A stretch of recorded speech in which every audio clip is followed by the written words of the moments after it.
দেশের বিভিন্ন অঞ্চলে বজ্রসহ বৃষ্টির সম্ভাবনা থাকায় জনসাধারণকে সতর্ক থাকতে বিশেষ নির্দেশনা দিয়েছে বাংলাদেশ আবহাওয়া অধিদপ্তর।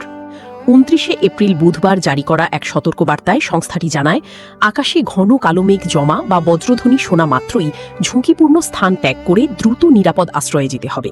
এক্ষেত্রে সচেতনতার বার্তা হিসেবে বলা হয়েছে, বজ্রধ্বনি শুনলেই ঘরে আশ্রয় নিন। অধিদপ্তর জানায়, বজ্রধ্বনি শোনা গেলে শিশুদের সহ পরিবারের সবাইকে ঘরের ভেতরে অবস্থান করতে হবে। এ সময় খোলা মাঠে খেলাধুলা, ঘুড়ি ওড়ানো বা দলবদ্ধভাবে বাইরে থাকা থেকে বিরত থাকতে বলা হয়েছে। বাড়ির ভেতরে অবস্থানকালে দরজা জানালা বন্ধ রাখতে হবে।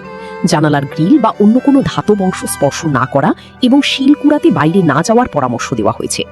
অন্যদিকে বাইরে অবস্থান করলে দ্রুত নিরাপদ স্থানে আশ্রয় নেওয়া জরুরি। মাটিতে শুয়ে পড়া, গাছের নিচে বা ধাতব ছাউনির নিচে দাঁড়ানো অত্যন্ত বিপজ্জনক।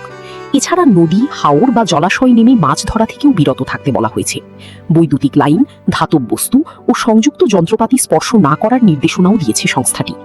আবহাওয়া অধিদপ্তর আরও জানায়, বজ্রধ্বনি শোনা মানেই বজ্রপাতের ঝুঁকির মধ্যে থাকা। তাই শেষ বজ্রধ্বনি শোনার পরও অন্তত ৩০ মিনিট নিরাপদ স্থানে অবস্থান করার পরামর্শ দেওয়া হয়েছে। সবাইকে ধন্যবাদ।